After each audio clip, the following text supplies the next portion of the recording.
Hello, hello guys. Magandang gabi sa inyong lahat. Dito naman po si Adel Adelar Channel. Nakikita niyo po ito guys. Itong maraming plastic kung anong gagawin ko ngayong araw na to. Para hindi po magulo ang ating mga plastic sa nakalagay. Ito po guys ay aayusin natin. Dati, basta lang tayo maglagay sa pang araw-araw supot, pasok, supot, pasok. Pero po ito guys, shout out kay Sensei Nohara sa Japan, Tonami. Yan po yung aming teacher, Sensei Nohara. Hello, hello. Magandang hapon sa inyo. Ito po yung natutunan namin kay Sensei Nohara kung paano magtupi ng ng mga plastic. So, ganyan nyo lang. Kasi dati, nung araw na nasa Japan kami, ang gulo ng mga plastic namin. Yan. Igaganyan mo lang siya, ipo-fold mo para yung space niya, na kinakain yung space, hindi siya malaki. Ayan. Ganyan lang po yan. O, diba? Para na siyang, ano na siya. So, itahin mo lang natin yan hanggang sa maubos.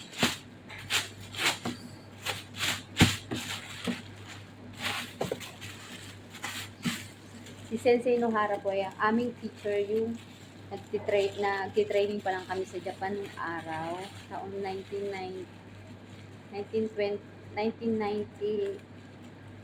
ata yun. Ito. Ay, hindi. 1920.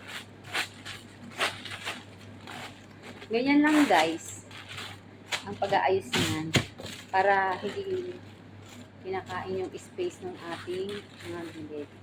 O, tara! Gawin nyo na to sa inyong bahay. Ganyan-ganyan lang habang wala kang ginagawa. Okay. Ayan. Bye! Thank you for watching.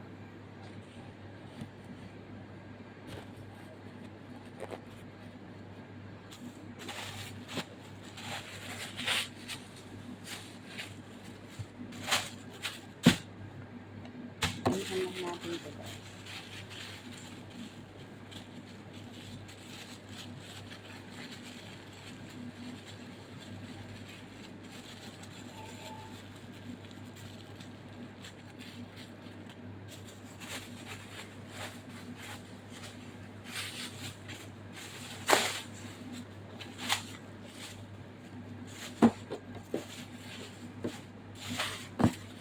Ito po kasi yung madaling gawin para hindi po kalat-kalat yung ating mga plastic. Yan, gaganyan lang po natin yung mga plastic.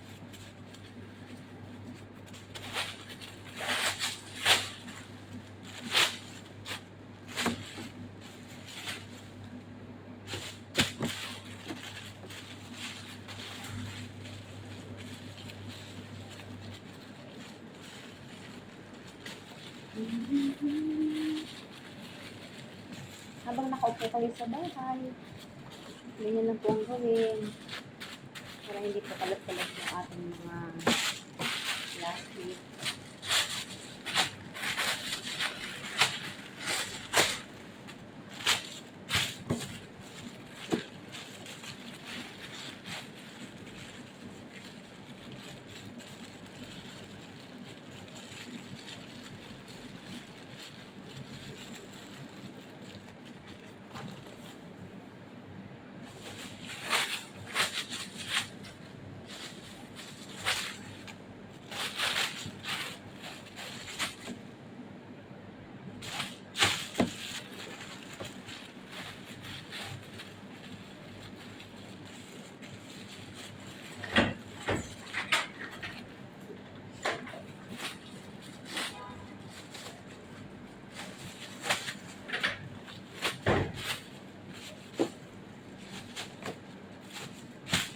Ganyan lang po guys, hanggang sa matapos siya.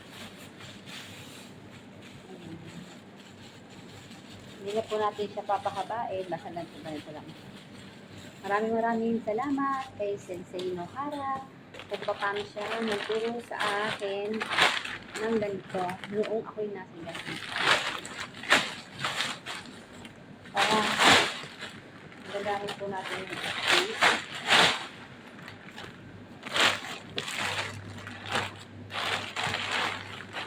Ganyan.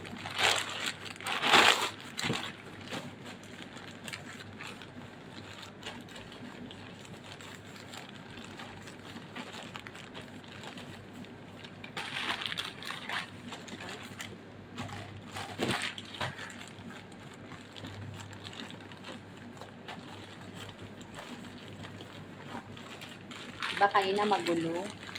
O ngayon, okay na siya. Diba?